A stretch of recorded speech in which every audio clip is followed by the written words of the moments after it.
What's going on, guys? Welcome back to the channel. It has taken me 5 long weeks, but I finally got the Masterwork upgraded for the Worldline Zero sword. I have not yet applied the Masterwork. I wanted to do a quick before and after of how good is this Masterwork for the sword. The benefit to this is it decreases the amount of time it takes to activate the Tesseract perk. So to do my before and after, I've come in here to the Leviathan raid.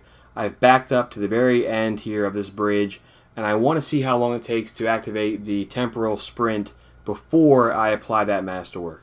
So we're just going to sprint from the edge of the bridge here and see how long it takes. So it activated right around this point right here. So roughly 2 seconds or so, 2 seconds or less to activate that perk. That's how long it takes. Once that Temporal Sprint becomes active, you can then use the attack.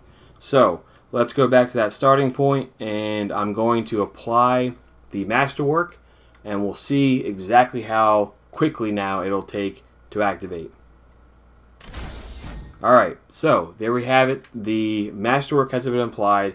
It reduces the activation time of Tesseract. So just by how much does it reduce? We're still here at the edge of the bridge, and the Temporal Sprint activated right around here. So instead of it taking 2 seconds, it activates in about 1 second.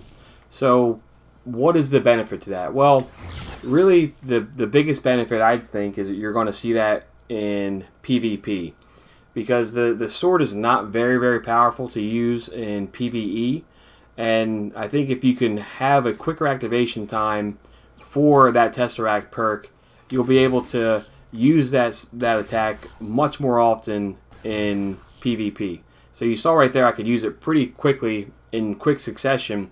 So you can imagine that could be very deadly to use in Crucible. So is it worth it? Well, I think that there should be a little bit more, to be honest. I mean, it does take 5 weeks to actually activate this catalyst. You have to strike all of the escalation protocol bosses, so you're waiting each week for that reset. And while the increase, or the decrease rather, in the Tesseract activation time is great, I do wish that it did also increase either the impact of the sword. I think that'd be awesome if it did, maybe 50% more damage. I think you could also use this then in PvE, or if it increased the ammo capacity. Right now the sword's at 27. It'd be great if that catalyst maybe bumped it up to 40 or something that really separate it from the other swords. So definitely happy that I finally got this applied to the Worldline Zero. I do think it could maybe add a bit more, but if you're primarily using this in Crucible, I think you'll notice the activation time comes in quite handy. So that's my overall comparison. It goes from roughly 2 seconds to activate it before the catalyst to right around 1 second afterwards. Better off in PvP more so than PvE, but that's my thoughts. Let me know if you agree. Let me know if you like this video. Let me know if the comparison was helpful to you, if you're thinking about doing this grind. Most importantly, though, thanks for watching.